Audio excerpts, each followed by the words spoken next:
नमस्कार, मैं रवीश कुमार। एक तो इतनी गर्मी है, ऊपर से अग्निपथ आ गया है। देश के कई जिलों में अग्निपथ के खिलाफ युवा इस भयंकर गर्मी में लखपत सड़कों पर उतर आए हैं। कई हिंसा तो कहीं से लाठीचार्ज की खबरें हैं। क्या अब भी इन प्रदर्शनों को गोदी मीडिया की शब्दावली में कुछ लोगों का प्रदर्शन कहा जा सकता है? जैसा कि किसानों के आंदोलन को आज तक कुछ किसानों का आंदोलन कहा जाता है। क्या सरकार को कृषि कानूनों की तरह अग्निपथ योजना वापस लेनी पड़ सकती है? जिस तरह से हिंसा की खबरें आ रही हैं, चिंता में डालने वाली हैं। सरकार की हर बात ठीक से समझ जाने वाले युवा इस बात को ठीक से क्यों नहीं समझ पा रहे कि 4 साल की सेना की नौकरी उनके लिए ठीक होगी। भूतपूर्व होने के लिए लोग 40-40 साल नौकरी करते हैं, एक ही जगह काम करते रह जाते हैं, तब जाकर भूतपूर्व होने का सौभाग्य प्राप्त होता है। अग्निपथ में फायदा है कि आप केवल 4 साल में भूतपूर्व नहीं होंगे, बल्कि उसके बाद हो सकता है जीवन में कई बार भूतपूर्व होने का सुख मिले। युवाओं के लिए इतना सब कुछ ठीक से सोचा गया, तब भी युवा प्रदर्शन कर रहे हैं, यह ठीक नहीं लगता। बिहार के नवादा में नौजवानों ने बीजेपी के दफ्तर में ही आग लगा दी। अगर यही हिंसा उन लोगों ने की होती, कोट अनकोट उन लोगों ने, तो अब तक उनके घरों पर बुलडोजर चल चुका होता। क्या बीजेपी के दफ्तर को जलाने वाले नौजवान इस बात से बेखबर हैं? इतने आक्रोश में हैं कि बिना हिंसा के प्रदर्शन नहीं कर सकते? नवादा से बीजेपी की विधायक अरुणा देवी की इस गाड़ी को देखिए। इसमें अरुणा देवी की गाड़ी का क्या कसूर है जिसे चोट पहुंचाई गई? हम लोग अचानक आए, उसके बाद झंडा बोर्ड नोच के फेंक दिया और ईंटा पत्थर बरसाने लगा पूरा। अभी भी ईंटा जो है 3-4 गो गाड़ी के अंदर है, शीशा पूरा चूर दिया, बॉडी चूर दिया, गाड़ी के अंदर बांस है और गार्ड के चोट लगा, ड्राइवर के लगा। यही नहीं, कैमूर में भी रेलगाड़ी में आग लगाई गई, भभुआ में भी इंटरसिटी एक्सप्रेस जला दी गई, छपरा में भी नौजवानों ने रेलगाड़ी में आग लगा दी। यहां पर भीड़ ने बीजेपी के विधायक के घर पर भी हमला किया। नौजवान उनकी छत पर चढ़ गए और वहां से बीजेपी का झंडा नीचे फेंक दिया।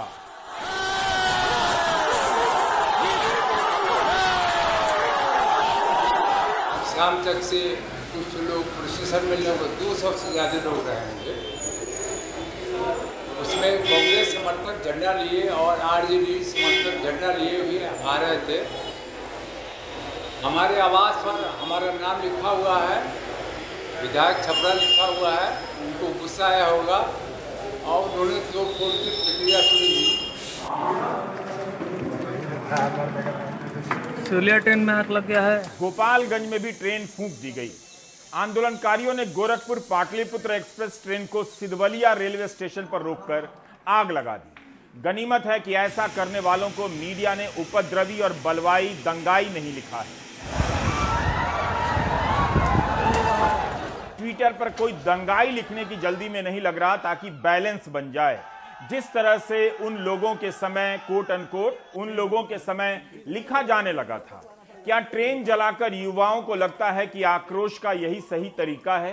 क्या वे भूल गए कि 2-4 दिन पहले तक इस बुलडोजर का वे स्वागत कर रहे थे कि पत्थरबाजों पर यही कार्रवाई होनी चाहिए, जबकि आरोप अभी तक साबित नहीं हुआ।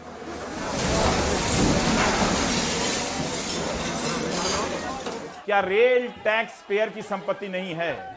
आरा के रेलवे स्टेशन पर तो बाकायदा पत्थरबाजी हुई है।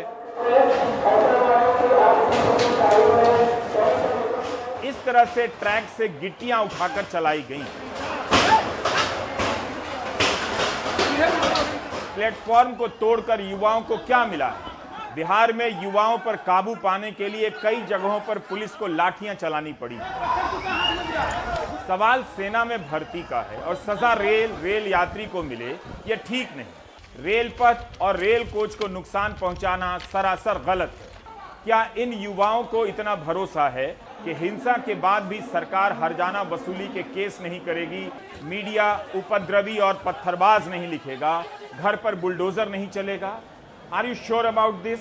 बक्सर, जहानाबाद, चतरा, गोपालगंज, नालंदा, मुंगेर, मोतिहारी, छपरा सहित बिहार के कई जिलों में सेना की भर्ती की तैयारी करने वाले नौजवान भड़क उठे हैं। इन सभी को हिंसा से बचने की कोशिश करनी चाहिए। आप लोग एकत्रित हुए हैं अपनी मांग के आलोक में कि मेरा यह मांग है, वो 4-5 यहाँ लाउड स्पीकर से अधिकारी समझा रहे हैं कि युवाओं को जो भी कहना है लिखित ज्ञापन में दीजिए। क्या सरकार इन ज्ञापनों को पढ़ती भी होगी? तो पहले बात सुनो सरकार। यूपी के कई जिलों से प्रदर्शन और हिंसा की खबरें हैं। अलीगढ़ में सोमना NH हाईवे पर युवाओं के द्वारा रोडवेज बस में जमकर तोड़फोड़ की गई। युवा पुरानी भर्ती प्रक्रिया को लेकर भी आशंकित हैं कि पूरी होगी या नहीं, क्या उसे भी अग्निवीर योजना के हिसाब से लागू किया जाएगा। बुलंदशहर में पुलिस ने बेहद हल्के बल का प्रयोग किया और संकेत दिया कि प्रदर्शन अनुशासित रहे और हिंसा ना हो।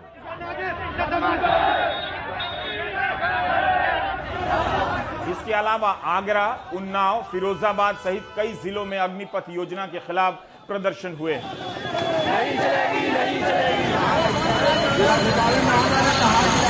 हरियाणा के रोहतक और पलवल में भी प्रदर्शन हुए। पलवल में प्रदर्शनकारियों ने डीसी ऑफिस पर पथराव कर दिया। पुलिसकर्मी घायल हो गए, पुलिस की गाड़ियां फूंक डाली गईं, पुलिस को अपनी रक्षा में लाठी चार्ज करने की नौबत आ गई। फायरिंग की भी खबर है।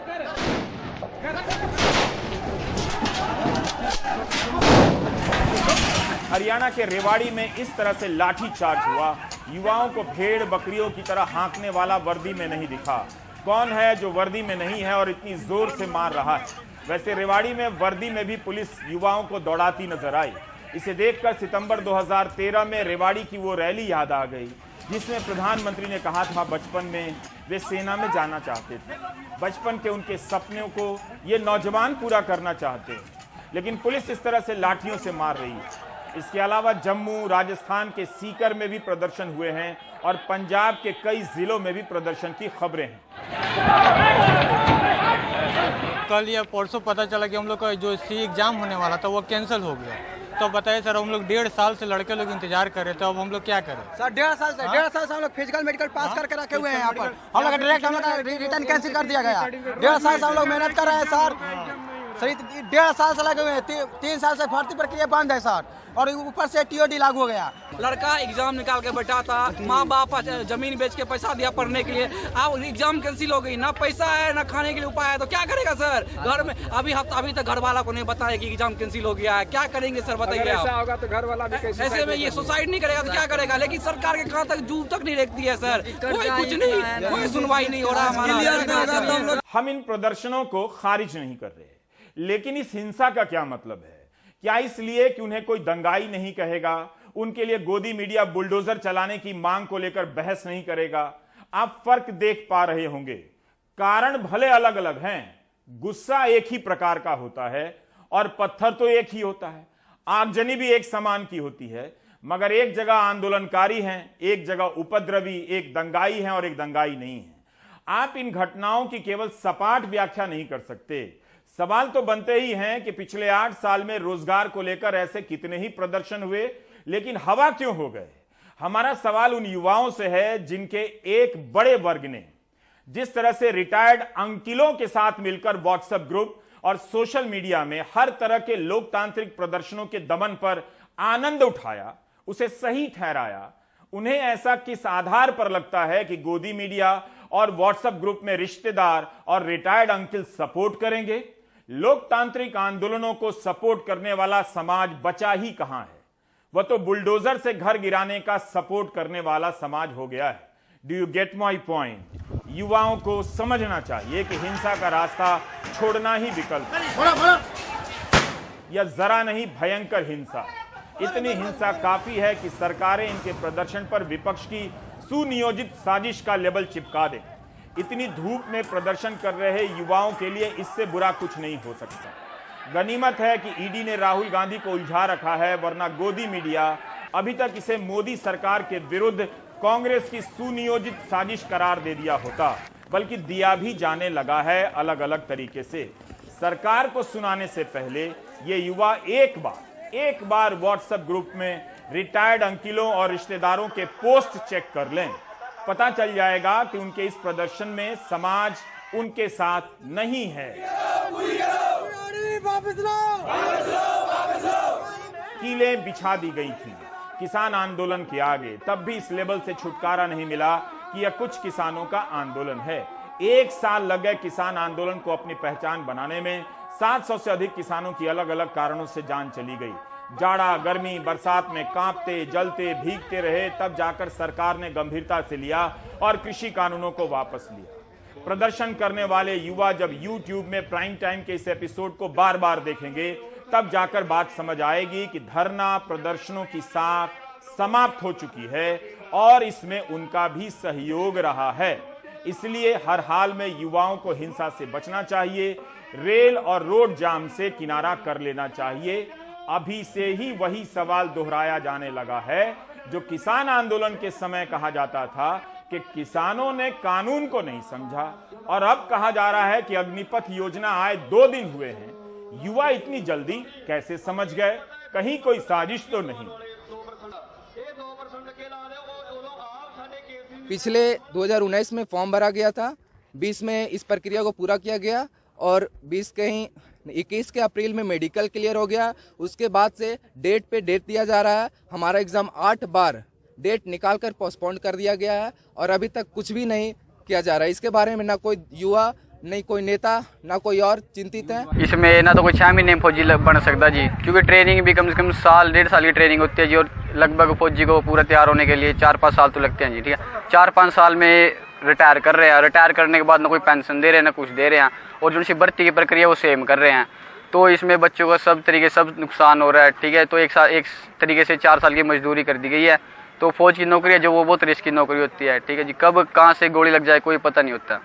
1 rank 1 pension, no rank no pension. Agnipath की योजना आने वाले समय में सेना को पेंशन के दबाव से हल्का कर सकती है। लाखों बार युवाओं ने कहा कि सांसदों को सांसदी और विधायकी की भी पेंशन मिलती है, किसी किसी को 2 तो किसी किसी को उससे अधिक। अन्याय नहीं, ये घोर अन्याय है। युवा नाराज हैं कि एक झटके में सेना में जवानों की नौकरी 15 साल से घटाकर 4 साल कर दी गई, मगर सांसदों विधायकों की पेंशन जारी है, उसे बोझ नहीं माना जाता।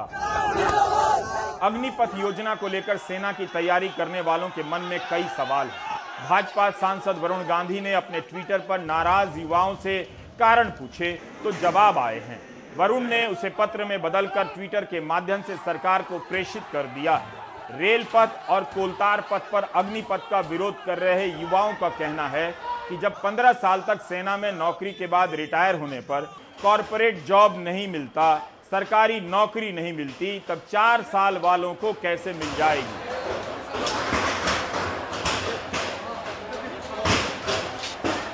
लोग बहुत गरीब घरों से आते हैं, अग्निवीर की सैलरी बहुत कम है, ये बात तो सही है। पीआईबी ने जो जानकारी दी है उसके अनुसार पहले साल में महीने की सैलरी 21,000 हाथ में आएगी, हर साल 2-2.5 हजार के करीब बढ़ेगी, दूसरे साल में 23,100 रुपए मिलेगी, चौथे साल में सैलरी 28,000 के करीब मिलेगी। युवाओं का कहना है कि ट्रेनिंग पर जो खर्चा होगा वो व्यर्थ चला जाएगा, क्योंकि 75% अग्निवीर निकाल दिए जाएंगे। हर साल 75% बेरोजगार होंगे। युवाओं में असंतोष और हताशा बढ़ने लगेगी। कौन हिसाब से 4 साल का नौकरी होगा, क्योंकि उसमें 8 महीना ट्रेनिंग होगा, उसमें 6 महीना छुट्टी होगा। तो हम लोग देश में क्या रक्षा करेंगे? 3 साल में क्या जानेंगे कि मेरा कहाँ पे देश बिगाड़ रहा है और कहाँ पे सुधार रहा है? ये आपको निर्णय वापस लेना होगा। अगर हम लोग का पावर है, सरकार आपको बना भी सकते हैं और सरकार बिगाड़ भी सकते हैं। 30 साल की उम्र में क्रिकेट खिलाड़ी बिजली की गति से क्रीज पर भागते रहते हैं। कोई उनकी उम्र और क्षमता पर शक नहीं करता। फिर सेना को फुर्तीला बनाने के लिए 21 साल ही अंतिम सीमा है। इसे क्यों बेस्ट बताया जा रहा है? क्या 21 साल के बाद जवानों में बहादुरी का जज्बा खत्म हो जाता है, उनकी फुर्ती ढीली पड़ जाती है? एनसीईआरटी की किताब में परमवीर चक्र विजेताओं की उम्र देखी जा सकती है। सूचक ने एक औसत निकाला कि 21 परमवीर चक्र विजेताओं की औसत उम्र 30 साल के आसपास ठहरती है जब उन्हें परमवीर चक्र दिया गया। इस लिस्ट में 21 में से 11 विजेताओं की उम्र 30 या 30 से कुछ ज्यादा थी। 21 साल या उससे कम की उम्र के 2 परमवीर चक्र विजेता हैं। 41 साल की उम्र में भी परमवीर चक्र मिला है और 42 साल की उम्र में भी। बाना सिंह जी को तो 38 साल की उम्र में परमवीर चक्र मिला। परमवीर चक्र इस देश में बहादुरी का, वीरता का सर्वश्रेष्ठ सम्मान है। मेरठ से लेकर गहमर तक, झुंझुनू से लेकर बक्सर तक, अलीगढ़ से लेकर महेंद्रगढ़ तक कई राज्यों के कई जिलों में अग्निपथ के खिलाफ युवा सड़क पर उतर आए हैं। इन्हीं जिलों में युवा सेना में भर्ती की तैयारी में दधीची ऋषि की तरह हड्डी हड्डी गला देते हैं। आज हबीब आरा में थे। आरा के इस मैदान में सुबह सुबह 200 नौजवानों की टोली भर्ती की तैयारी में लगी थी। प्रदर्शन भी हो रहे हैं मगर तैयारी भी चल रही है। सवाल है कि क्या युवा अग्निवीर के लिए होने वाली 46,000 भर्तियों का बहिष्कार कर देंगे? ऐसा तो अभी तक किसी ने नहीं कहा, लेकिन जब आप इन युवाओं की लगन को देखेंगे तभी समझ पाएंगे कि 4 साल की नौकरी की इस क्रांतिकारी योजना ने इनके सपनों को ध्वस्त कर दिया है। देश भर में इसी तरह से नौजवान तैयारी करते हैं। राजस्थान के सीकर और झुंझुनू जाकर देखिए तो पता चलेगा कि सेना में भर्ती होने का सपना केवल नौकरी का सपना नहीं है। बहुत सारे युवा पुरानी निकली हुई भर्तियों को लेकर भी सवाल कर रहे हैं कि उनकी तैयारी में कई साल खप गए, अब उन भर्तियों का क्या होगा। मैं भी एक बिहार का ही लड़का हूं और एक सब कोई जैसे हम लोग गरीब परिवार के ही लड़के हैं। कोई बड़ा नेता होता का तो कोई लड़का नहीं है। हम लोग को देखिए सर 5 साल इसे हम लोग का कोई आर्मी एक सपना है, हम लोग का जुनून है, जज्बा है हम लोग का कि आर्मी ज्वाइन करेंगे, देश की रक्षा करेंगे। एक देशभक्ति है। पैसा कमाना होता था और भी कई जगह था हम लोग के लिए। आप हम लोग का जो ये 4 साल का जॉब दिए उसके जगह पे 25 साल कर देते हैं। 40,000 की जगह हम लोग को 20,000 देते हैं। हम लोग पैसा का कोई भूखा नहीं है, लेकिन हाँ जो हमारा हक है वो देना चाहिए। 4 साल 5 साल से तो लड़का दौड़ते दौड़ते अपना शरीर को खून को पसीना में बहा दे रहा है। उससे क्या होगा? 4 साल तैयारी करो, 5 साल से तैयारी करो और उसके बाद क्या करो? 4 साल का जॉब करो। उसके आगे क्या करेंगे हम लोग आगे जाके? कि बोल रहे हैं कि 4 साल ये और भी देश है अदर्स कंट्री किया है, तो अदर्स कंट्री के देखते हुए चलना है आपको? अपना रास्ता खुद बनाइए मोदी जी। लड़का जब खुद अपने मेहनत से आर्मी के लिए जाता है, कभी पता है कि वो लड़का कैसे आर्मी बनता है? उसके लिए कितना मेहनत करना पड़ता है। 4 बजे 3 बजे उसकी सुबह होती है। दोपहर 40 डिग्री सेल्सियस में लोग कूलर में बैठते हैं और एसी में बैठते हैं। उस समय दोपहर में कई लड़का दौड़ता है, सुबह दौड़ता है, शाम दौड़ता है, दोपहर दौड़ता है। 3-3 टाइम दौड़ कर कलेजा सुखा लेता है अपना आप को। इसका एक जुनून है, एक जुनून है हम लोग का। कितने लड़का तो बिजनेस छोड़कर, हम खुद बीएड का एडमिशन कराए हुए, हम छोड़कर आर्मी ज्वाइन करना के एक शौक है हमारा कि आर्मी ज्वाइन करेंगे। सदन में बैठे सदन वीरों ने 40 डिग्री सेल्सियस के एसी के तापमान में बैठकर -40 डिग्री और 16 डिग्री पे एसी में बैठकर और सदन वीरों ने अग्निवीर का नाम दे दिया। और उसका वर्क कितना घटा दिया? 17 साल से 4 साल। एक वेल ट्रेंड आर्मी को तैयार होने में, एक सोल्जर को तैयार होने में कितने दिन लगते हैं? मिनिमम 3 साल। एक वेल ट्रेंड सोल्जर 3 सालों में तैयार होता है और आप कितने दिनों का वर्क दे रहे हैं? हमने 4 साल। हमें ट्रेनिंग कितने दिनों की दी जा रही है? इनके प्रेस रिलीज में लिखा हुआ है कि 10 सप्ताह से 6 महीने तक ट्रेनिंग दिया जाएगा। और उस ट्रेनिंग को देखकर आप हमें अरुणाचल के और पाकिस्तान के बॉर्डर भेजिएगा, जहाँ की अभी तनाव की स्थिति बनी हुई है। क्या करेंगे हम? चीन की ट्रेंड आर्मी और पाकिस्तान की ट्रेंड आर्मी के आगे 6 महीने की ट्रेनिंग लेके जाके मरेंगे? मोदी जी ये बताइए कि आपको तो जाना नहीं है, जाना तो हम जैसे बच्चों को है ना। North Atlantic Treaty Organization NATO की वेबसाइट पर 2017 की एक रिपोर्ट है। इस रिपोर्ट के अनुसार नेटो के 22 सदस्यों की सेना के सभी जवानों की औसत उम्र 38 साल से ज्यादा है। जो सैनिक मोर्चे पर तैनात है उनकी औसत उम्र 35 साल से अधिक है। भारत में औसत उम्र 26 साल से कम करने की बात हो रही है। अमेरिकी सेना की इस वेबसाइट पर लिखा है कि सक्रिय सेना के किसी भी ब्रांच में शामिल होने के लिए न्यूनतम 17 साल का होना जरूरी है। थल सेना के लिए उम्र 35 साल, नेवी, नौसेना और वायुसेना के लिए उम्र 39 साल है। स्पेस फोर्स में 39 साल की उम्र है। यह स्पष्ट नहीं कि प्रवेश करने की अधिकतम आयु 39 साल है या सेना में बने रहने की अधिकतम आयु 39 साल है। ब्रिटेन में सेना में भर्ती होने के लिए न्यूनतम आयु 16 साल है और अधिकतम 36 साल। यूक्रेन युद्ध के कारण रूस ने तो अधिकतम आयु सीमा ही समाप्त कर दी है ताकि ज्यादा से ज्यादा लोग सेना में शामिल हो सके। 40 साल से अधिक के उम्र वाले भी सेना में शामिल हो सकते हैं। पुतिन ने हाल ही में ऐसे कानून पर दस्तखत कर दिए। इसके पहले रूस में सेना में शामिल होने की न्यूनतम आयु 18 साल और 40 साल तक अधिकतम सेना में इस उम्र के लोग रह सकते थे। देश के कई राज्यों में भड़के आंदोलन अगर एक तस्वीर है तो दूसरी तस्वीर यह भी है, जिससे पता चलता है कि अग्निपथ योजना को लेकर राजनीतिक नफा नुकसान के प्रति प्रधानमंत्री कितने आश्वस्त हैं। आज प्रधानमंत्री हिमाचल प्रदेश में थे, धर्मशाला में रोड शो कर रहे थे। हिमाचल प्रदेश से भी लोग सेना में जाते हैं, लेकिन यहाँ उनकी लोकप्रियता बता रही है कि आने वाले दिनों में जो नौजवान प्रदर्शन कर रहे हैं वे अग्निपथ योजना की खूबियों को समझ जाएंगे। वही तो कहा करते हैं कि मोदी जी ने किया है तो कुछ सोच कर किया होगा। इसी आधार पर नोटबंदी का समर्थन भी किया गया, तो अब अग्निपथ का समर्थन क्यों नहीं कर सकते, इसकी उम्मीद रखनी चाहिए।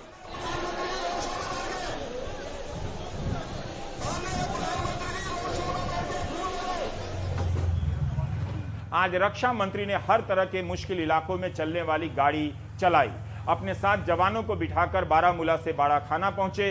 क्या यह संकेत दिया जा रहा है कि सरकार अग्निपथ पर आगे बढ़ चुकी है, उसे अपनी इस योजना पर बहुत भरोसा है और युवाओं पर भी भरोसा है कि जल्दी ही उनका गुस्सा शांत होगा और वे इस योजना की भर्ती में शामिल होने लगेंगे। बिहार में जदयू ने युवाओं से बात करने की सलाह दी है। भारत सरकार को इस पर लोगों से राय लेनी चाहिए, लोगों के साथ बैठ के बात करनी चाहिए। अपील करेंगे छात्रों से शांति बनाए रखें। हम लोग इस पर कोई कमेंट नहीं करेंगे, क्योंकि भारत सरकार का मामला, हम लोग भी भारत सरकार से मांग कर रहे हैं कि जब विरोध हो रहा है तो उनके यूनियन वगैरह के साथ जो ग्रुप है उनके साथ बैठ करके लोग बात करें। किसान आंदोलन की तरह ही सरकार को कुछ करना होगा। तब सरकार ने तय किया था उस समय कि मंत्री से लेकर सांसद हर जिले में प्रेस कॉन्फ्रेंस करेंगे और कृषि कानूनों के फायदे गिनाएंगे। हालांकि आज ग्वालियर में भी अग्निपथ योजना का विरोध हुआ।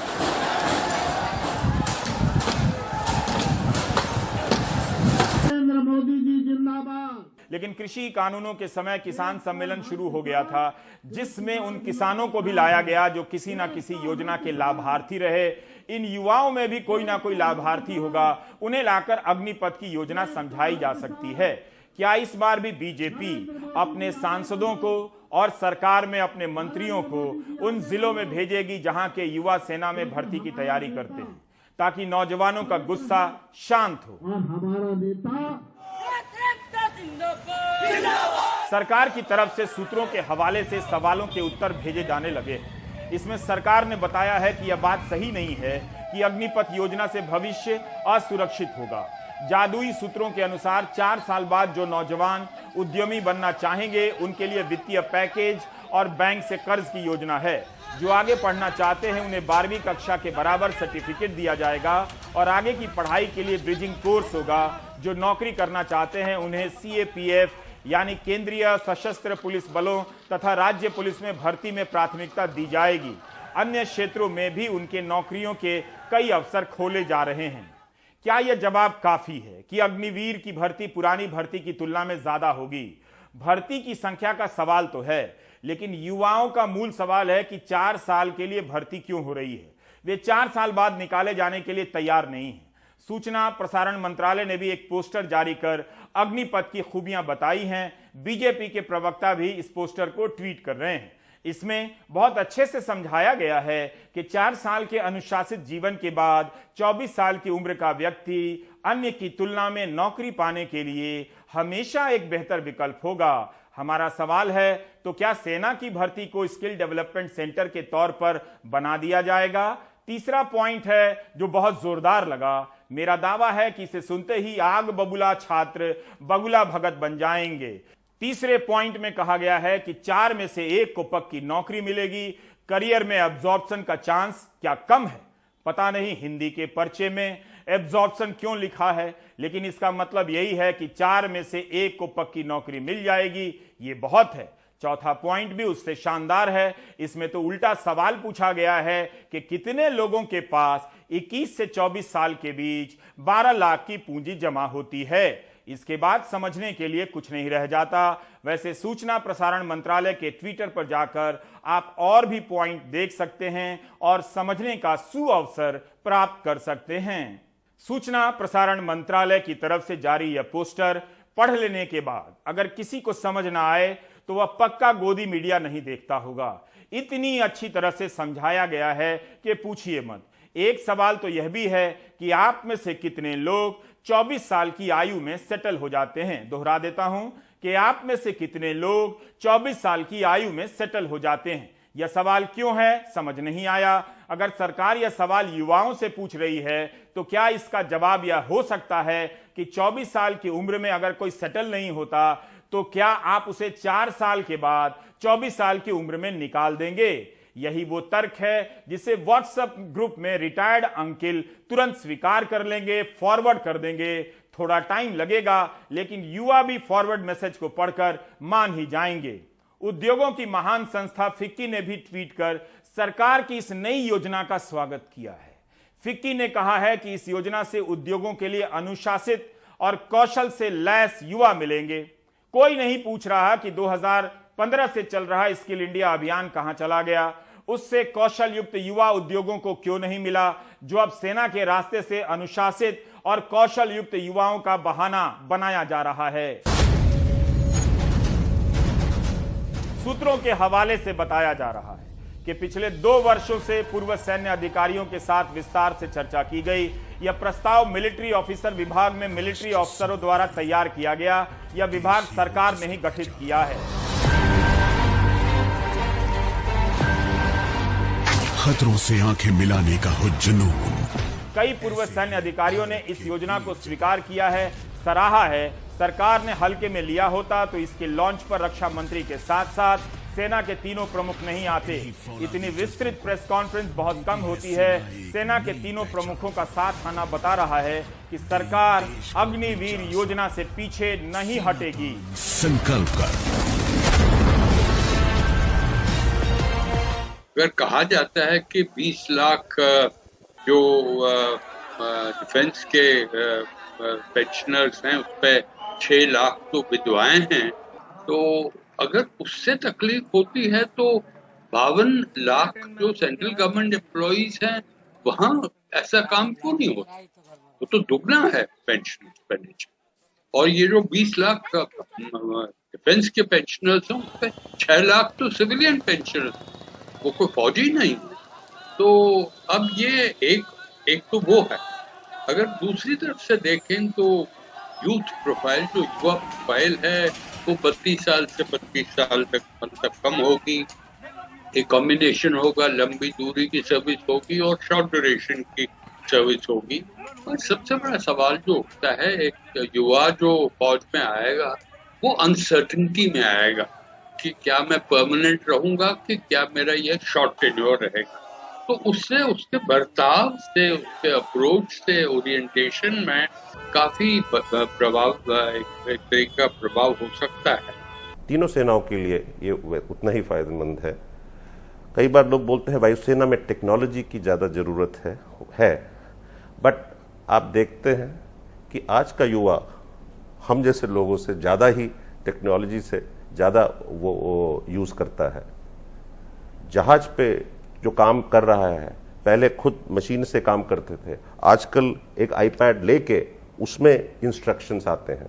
उसको हमने देखा है, जो यंगस्टर्स आते हैं आजकल, वो ज़्यादा जल्दी इसको वो एसिमुलेट कर लेते हैं एंड उनकी एफिशिएंसी इससे ज़्यादा है। इसीलिए इन अग्निवीरों को भर्ती करके हमारी efficiency both operational, maintenance, administration के तौर और बढ़ेगी।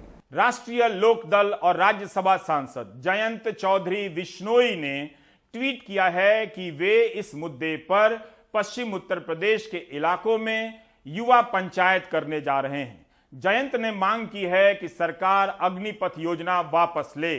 राजद नेता तेजस्वी यादव, कांग्रेस नेता राहुल गांधी और प्रियंका गांधी ने अग्निपथ योजना के विरोध में ट्वीट किए हैं। राहुल ने लिखा है कि ना कोई रैंक, ना कोई पेंशन, ना 2 साल से कोई डायरेक्ट भर्ती, ना 4 साल के बाद स्थिर भविष्य, न सरकार का सेना के प्रति सम्मान। देश के बेरोजगार युवाओं की आवाज सुनिए, इन्हें अग्निपथ पर चलाकर इनके संयम की अग्नि परीक्षा मत लीजिए।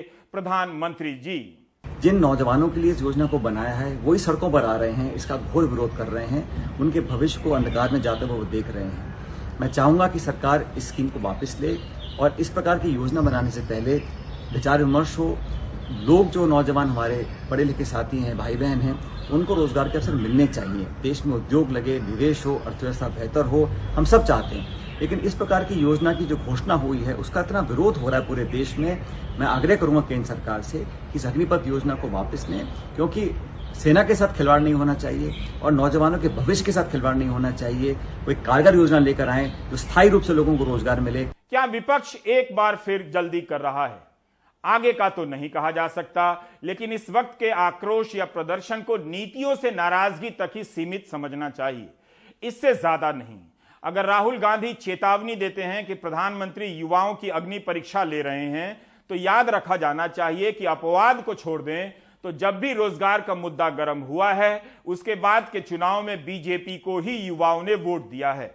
अगर अग्नि परीक्षा है तो प्रधानमंत्री मोदी ऐसी कई अग्नि परीक्षाओं में फर्स्ट डिवीजन से पास हुए हैं। जिस वक्त कई जिलों में हिंसा की तस्वीरें आ रही थीं, एक तस्वीर यह भी आ रही थी कि प्रधानमंत्री हिमाचल में रोड शो कर रहे हैं और लोग फूल बरसा रहे हैं। यही नहीं, आज प्रधानमंत्री ने योग को लेकर एक वीडियो लिंक भी शेयर किया है।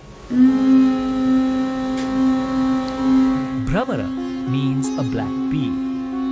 During the exhalation of this pranayam, the sound produced resembles the buzzing of a black bee. इस वीडियो में भ्रामरी प्राणायाम का होना संयोग हो सकता है, लेकिन इसका मतलब शानदार है। मन को शांत करने के लिए भ्रामरी प्राणायाम किया जाता है। इससे मन की उग्रता समाप्त हो जाती है, हताशा और बेचैनी भी निकल जाती है। प्रदर्शन करने वाले युवाओं को भी भ्रामरी प्राणायाम करना चाहिए ताकि मन शांत हो, और मन शांत होगा तो अग्निवीर परीक्षा का फॉर्म भर सकेंगे जो निकलने ही वाला है, और वहां भ्रमण करते नजर आएंगे जहां मंडराते रहे हैं। याद रखिएगा वो हेडलाइन जो छपने वाली है, अग्निपथ योजना की भर्ती निकलते ही लाखों युवा फॉर्म भरेंगे और डंका बज जाएगा, और फिर आज जो भी इसके विरोध में बोल रहे हैं वो ट्रोल होने लगेंगे। सावधान रहिएगा, और 4 साल में रिटायर होने की योजना अच्छी लगती है तो आप भी रिटायर हो जाइएगा, बाकी ब्रेक ले लीजिएगा।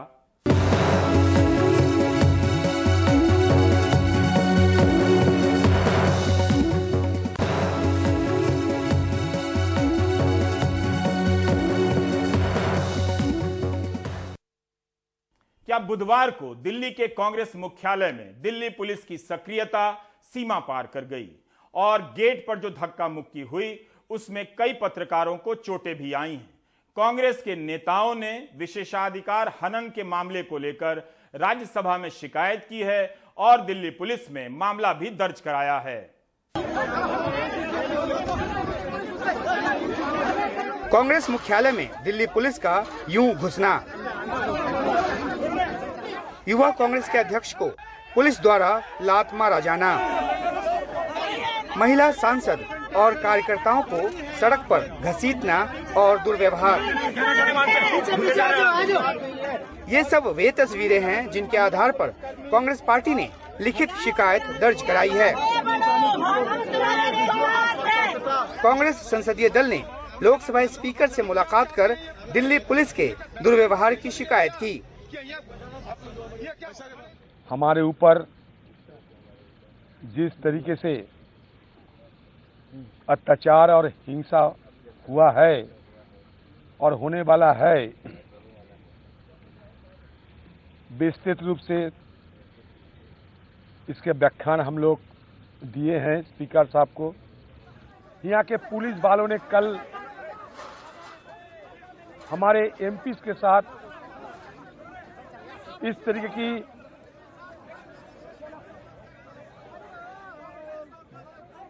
बर्ताव किए हैं कि लगता है हम सारे कांग्रेस की एमपीज और कांग्रेस की कार्यकर्ताएं आतंकवादी बन चुके हैं। कांग्रेस के राज्यसभा सांसदों के दल ने वेंकैया नायडू से मुलाकात कर संरक्षण की मांग की। We have appealed to the honorable chairman to take action. हमने माननीय सभापति से कहा है कि वो विशेष अधिकार हनन के मामले में कार्रवाई करें और कानून को अपना काम करने दें। ये मामला विशेष अधिकार समिति के पास जाना चाहिए और इसकी जांच होनी चाहिए। वे किसी भी नागरिक के साथ इस तरह पेश नहीं आ सकते, चुने हुए नुमाइंदों के साथ तो कतई नहीं, जैसा उन्होंने हमारे साथ किया है।